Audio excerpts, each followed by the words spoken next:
Hello friends, welcome back to my YouTube channel Sapna study idea. So friends, आज के video में हम लोग बात करने वाले हैं अलाउद्दीन खिलजी की बाजार नियंत्रण नीति के बारे में। तो आप लोग भी इस वीडियो में लास्ट तक बने रहिएगा। तो चलिए स्टार्ट करते हैं आज के टॉपिक को। तो देखिए, सबसे पहले हम अलाउद्दीन खिलजी के बारे में जानेंगे। तो अलाउद्दीन खिलजी जो रहते हैं, यह दिल्ली सल्तनत के एक शासक रहते हैं और इनका शासनकाल देखिए 1296 ईस्वी से लेकर 1316 ईस्वी तक रहता है। यह देखिए, उस समय के एक विजेता ही नहीं थे बल्कि एक कुशल प्रशासक भी माने गए थे, क्योंकि उन्होंने प्रशासन, सेना, राजस्व तथा आर्थिक व्यवस्था में बहुत महत्वपूर्ण सुधार किए थे। इन सुधारों में एक उनका यह भी नीति था जो जाना जाता है बाजार नियंत्रण नीति के नाम से, जिसे इंग्लिश में कहते हैं मार्केट कंट्रोल पॉलिसी। यह देखिए सबसे अधिक प्रसिद्ध हुई थी और यह नीति देखिए मध्यकालीन भारत की सबसे पहली और सुव्यवस्थित आर्थिक नीति प्रणाली मानी गई थी, क्योंकि इस नीति के अंतर्गत अलाउद्दीन ने वस्तुओं की कीमतें निश्चित की, बाजारों पर सरकारी नियंत्रण स्थापित किया और व्यापारियों की गतिविधियों की निगरानी की तथा जमाखोरी और कालाबाजारी को रोकने के लिए एक कठोर नियम भी बनाए थे। और इस नीति का देखिए जो विस्तृत वर्णन करते हैं जियाउद्दीन बर्नी, जिनकी पुस्तक रहती है तारीख फिरोज शाही। तो उन्होंने अपने पुस्तक तारीख फिरोज शाही में वर्णन किया रहता है। ओके, आगे हम देखेंगे बाजार नियंत्रण लागू करने के पहले इसकी क्या पृष्ठभूमि रहती है, किस वजह से यह नीति लागू हुई थी। तो देखिए, जो अलाउद्दीन खिलजी रहते हैं वह बाजार नीति अचानक नहीं बनाते हैं, बल्कि इसके पीछे भी कई सारे कारण रहते हैं, जैसे कि राजनैतिक, आर्थिक और सैनिक कारण। तो चलिए सबसे पहले हम यहाँ पर पॉइंट देखते हैं मंगोल आक्रमणों का भय। तो यहाँ पर देखिए, अलाउद्दीन के समय मंगोल बार बार भारत पर आक्रमण कर रहे थे और मंगोलों का खतरा इतना अधिक था कि सल्तनत की सुरक्षा के लिए बड़ी अस्थायी सेना रखना आवश्यक हो गया था। और देखिए, बड़ी सेना रखने का अर्थ था अधिक खर्च, क्योंकि सैनिकों को अधिक वेतन दिया जाता तो राज्य का खजाना खाली हो सकता था। यह वजह था और इसलिए अलाउद्दीन ने ऐसी व्यवस्था बनाई कि बाजार में वस्तुएं सस्ती रहे और सैनिक कम वेतन में भी आराम से जीवन यापन कर सके। इस प्रकार देखिए, बाजार नियंत्रण नीति का मुख्य उद्देश्य सेना को आर्थिक रूप से संभालना भी था। और दूसरा कारण रहता है साम्राज्य विस्तार की नीति। जैसे कि देखिए, अलाउद्दीन जो रहते हैं वह दक्षिण भारत, गुजरात, राजस्थान आदि क्षेत्रों में लगातार विजय अभियान चला रहे थे और युद्धों में देखिए भारी धन खर्चा भी हो रहा था और बाजार में महंगाई बढ़ती भी है तो सेना का खर्च भी बढ़ जाता। इस वजह से उन्होंने वस्तुओं के मूल्य नियंत्रित किए और आर्थिक स्थिरता बनाए रखने का प्रयास भी किया। और अब तीसरा कारण रहता है अमीरों एवं सरदारों की शक्ति समाप्त करना। जैसे कि देखिए, जब अलाउद्दीन जो रहते हैं वो जानते थे कि दिल्ली सल्तनत में अमीर और सामंत विद्रोह कर सकते हैं और अधिक धन होने पर अमीर सैनिक भी खरीद सकते थे, इसलिए उसने आर्थिक नियंत्रण द्वारा उनकी शक्ति कमजोर की और बाजार नियंत्रण के कारण अमीर वर्ग अधिक धन संचय नहीं कर सकते थे। और चौथा यहाँ पे कारण रहता है व्यापारियों की जमाखोरी रोकना।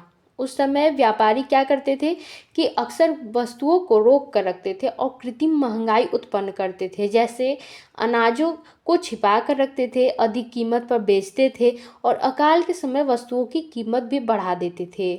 और अलाउद्दीन ने इस स्थिति को समाप्त करने के लिए यही कठोर नियंत्रण नीति लागू की थी। और अब देखिए, पांचवा यहाँ पर कारण रहता है जनता को राहत देना। तो देखिए, जो अलाउद्दीन रहते हैं वह केवल सेना की ही नहीं बल्कि सामान्य जनता को भी नियंत्रित मूल्य पर वस्तु देना चाहता था। और देखिए, गरीब जनता को सस्ता अनाज मिले, दैनिक उपयोग की वस्तुएं उचित मूल्य पर मिले और बाजार में स्थिरता बनी रहे। और इसी वजह से यह नीति भी एक महत्वपूर्ण उद्देश्य के द्वारा बनती है। तो देखिए, अब आगे हम देखते हैं कि बाजार नियंत्रण नीति के मुख्य उद्देश्य क्या रहते हैं। तो देखिए, इनके मुख्य उद्देश्य भी निम्न रहते हैं, जैसे कि विशाल सेना को कम वेतन में बनाए रखना और मंगोल आक्रमणों से सुरक्षा मिले, वस्तुओं की कीमतों को नियंत्रित किया जा सके और जमाखोरी एवं कालाबाजारी को रोका जाए, व्यापारियों की मनमानी समाप्त करी जाए और अमीर वर्ग की आर्थिक शक्ति कम कर दी जाए और जनता को राहत दिया जाए और राज्य की आर्थिक व्यवस्था को स्थिर रखा जाए। ठीक है, तो ये सभी इसके उद्देश्य रहते हैं। आगे हम बात करते हैं बाजार नियंत्रण नीति के प्रमुख अंग कौन कौन से रहते हैं। तो इसमें देखिए पहला रहता है अलग अलग बाज़ारों की स्थापना करना। तो अलाउद्दीन ने वस्तुओं के अनेक अलग अलग बाजार स्थापित किए। इससे क्या हुआ कि नियंत्रण आसान हो गया। जैसे कि यहाँ पर पहला आता है अनाज भंडार। तो यह सबसे महत्वपूर्ण बाजार रहता है। इसमें बिकने वाली वस्तुएं भी रहती हैं, जैसे गेहूँ, चावल, जौ, बाजरा, दाल, और इसकी कुछ विशेषताएं भी रहते हैं। जैसे कि अनाज की कीमत सरकार द्वारा निश्चित की जाती थी और कोई व्यापारी निर्धारित मूल्य से अधिक नहीं बेच सकता था, और अनाज का पर्याप्त भंडारण भी किया जाता था, और अकाल या सूखे में भी कीमतें नहीं बढ़ने दी जाती थी। तो यह सब इसकी विशेषताएं रहती हैं। तो इसके कुछ परिणाम भी निकलते हैं, जैसे कि जनता को सस्ता अनाज मिला और सैनिकों को कम वेतन में भोजन उपलब्ध हो गया था। और यहाँ पर दूसरा कारण अब रहता है कपड़ों एवं दैनिक उपयोग की वस्तुओं का बाजार। तो इस बाजार में देखिए क्या होता है कि कपड़ा मिलता है, घी, तेल, नमक, चीनी, सूखे मेवे, फल, जूते आदि बिकते थे। और इसकी कुछ विशेषताएं भी रहती हैं कि जैसे सभी वस्तुओं की कीमतें तय थी, व्यापारी अधिक लाभ नहीं कमा सकते थे, वस्तुओं की गुणवत्ता पर भी ध्यान दिया जाता था। और तीसरा यहाँ पर बाजार रहता है घोड़े, दास एवं पशु बाजार। तो यहाँ पर देखिए सेना के लिए अच्छे घोड़ों की आवश्यकता थी। इस वजह से अलाउद्दीन ने घोड़े के बाजार पर विशेष नियंत्रण रखा और नियंत्रण की व्यवस्था भी की गई। जैसे कि घोड़ों की गुणवत्ता की जांच होती थी, निश्चित मूल्य निर्धारित किया जाता था, और नकली या कमजोर घोड़े बेचने वाले को दंड दिया जाता था। तो देखिए इसके महत्व भी निकलते हैं। जैसे कि यहाँ पर महत्व रहता है सेना को उचित मूल्य पर अच्छे घोड़े मिले, सैनिक व्यवस्था मजबूत हुई थी। और यहाँ पर अब दूसरा पॉइंट रहता है मूल्य निर्धारण प्रणाली। तो जैसे कि अभी हम लोगों ने पहले पढ़ा कि कौन कौन से बाजार आए थे उसको, अब दूसरा हम पढ़ेंगे यहाँ पर मूल्य निर्धारण प्रणाली। तो देखिए इसमें क्या होता है कि अलाउद्दीन जो रहते हैं उनकी नीति का सबसे महत्वपूर्ण भाग यही रहता है मूल्य निर्धारण।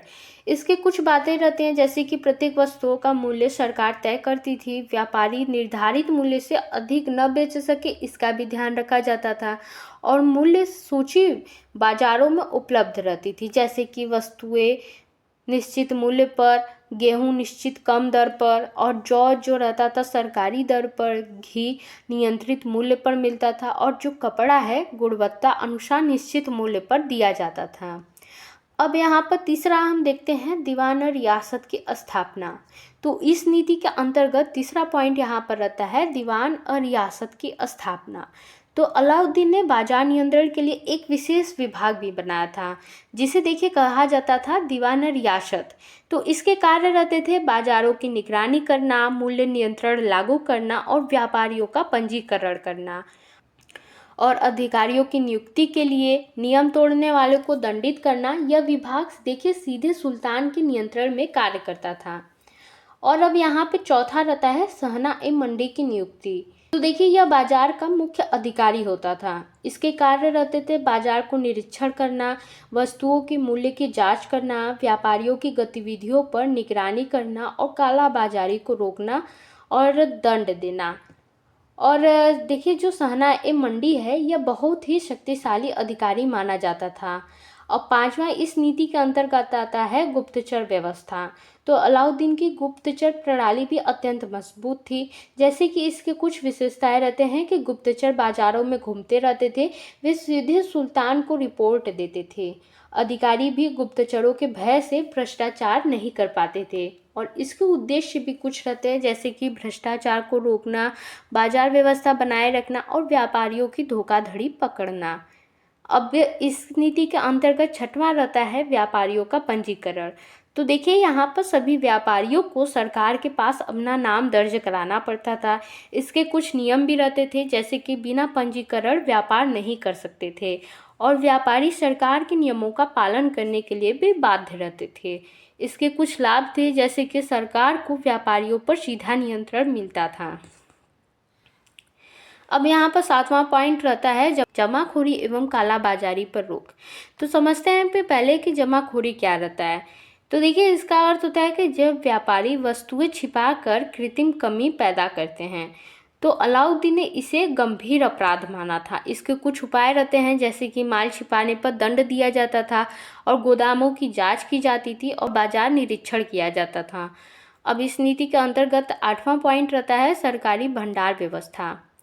तो देखिए, सरकार बड़े पैमाने पर अनाज संग्रह करती थी। इसके उद्देश्य रहते थे अकाल के समय जनता को राहत देना और मूल्य को स्थिर रखना था। इसका लाभ यह था कि संकट के समय भी बाजार में वस्तुएं उपलब्ध रहे, यह इसके लाभ रहते हैं। और 9वां पॉइंट यहाँ पर रहता है राशन व्यवस्था। तो अकाल के समय जनता को निश्चित मात्रा में अनाज दिया जाए, इसका ध्यान रखा जाता था। इसके परिणाम यह निकले कि गरीब लोगों को राहत मिली और बाजार में अफरा तफरी नहीं फैली। और देखिए, इस नीति के अंतर्गत दंड व्यवस्था का भी उल्लेख किया गया है। जैसे कि अलाउद्दीन की दंड व्यवस्था देखिए बहुत ज़्यादा कठोर थी। दंड के प्रकार रहते हैं जुर्माना, कारावास, कोड़े लगाना और सार्वजनिक अपमान और व्यापार करने पर रोक लगाया जाता था। इसी कठोरता के कारण व्यापारी नियम तोड़ने से डरते थे। और आगे हम देखते हैं बाजार नियंत्रण नीति की विशेषताएं। तो इस पे देखिए पूर्ण सरकारी नियंत्रण रहता है, कठोर प्रशासनिक व्यवस्था रहती है और संगठित आर्थिक नीति देखने को मिला और गुप्तचर प्रणाली का प्रयोग किया गया और सेना और जनता दोनों को लाभ दिया जा सके, ऐसा यह नीति बनाया गया था। और बाजार पर प्रत्यक्ष निगरानी किया गया। तो देखिए, बाजार नियंत्रण नीति के लाभ क्या क्या हुए। तो यहाँ पर पहला लाभ होता है वस्तुएं सस्ती हुई, जिससे कि जनता को राहत मिली। सेना मजबूत हुई, सैनिक कम वेतन में भी संतुष्ट रहते थे, क्योंकि जो भी वस्तुएं थे उनको उचित दाम पर मिल जाते थे। और मंगोलों से सुरक्षा भी मिली, बड़ी सेना रखने में सुविधा भी हुई और कालाबाजारी को समाप्त कर दी गई, जैसे कि व्यापारियों की मनमानी कम हो गई और प्रशासन मजबूत हुआ, सरकार का नियंत्रण बढ़ा भी था। आर्थिक स्थिरता बनी रही, जैसे कि कीमतों में अचानक वृद्धि नहीं हुई थी। और देखिए, इस बाजार नियंत्रण नीति की कुछ कमियां भी रहीं, जैसे कि व्यापारियों में असंतोष रहा, क्योंकि उन्हें कम लाभ मिलता था। अत्यधिक कठोरता था, लोगों में भय रहता था कि अगर वो कुछ गलत करे तो उन्हें दंड मिले। स्वतंत्र व्यापार बाधित हुआ, क्योंकि व्यापारियों की स्वतंत्रता समाप्त हो गई थी। और अस्थायी नीति देखने को मिला, क्योंकि देखिए अलाउद्दीन की मृत्यु के बाद यह व्यवस्था समाप्त हो गई थी। तो इस प्रकार इतिहासकारों की भी राय देखने को मिला, जैसे कि जियाउद्दीन बर्नी रहते हैं, तो उन्होंने बताया कि यह नीति सेना को मजबूत रखने के लिए बनाई गई थी। और इरफान हबीब यहाँ पे कहते हैं कि इसे मध्यकालीन भारत की उन्नत आर्थिक नीति कहा गया। तो इस प्रकार देखिए निष्कर्ष निकलता क्या है। तो अलाउद्दीन खिलजी की जो बाजार नियंत्रण नीति रहती है, यह भारतीय इतिहास की सबसे महत्वपूर्ण आर्थिक नीतियों में से एक मानी गई, क्योंकि इस नीति ने सेना, प्रशासन और अर्थव्यवस्था को मजबूत बनाया। और यह नीति देखिए कठोर भी थी, फिर भी यह मध्यकालीन शासन व्यवस्था की प्रशासनिक दक्षता और आर्थिक नियंत्रण का उत्कृष्ट उदाहरण मानी जाती थी। आई होप आप लोगों को यह छोटी सी वीडियो अच्छी जानकारी दिया होगा। अगर आप लोगों को यह वीडियो समझ में आया होगा तो वीडियो को लाइक करें, शेयर करें और नए हैं चैनल पर, चैनल को सब्सक्राइब करना ना भूलें। मिलते हैं नेक्स्ट वीडियो में नेक्स्ट टॉपिक के साथ, तब तक के लिए बाय बाय।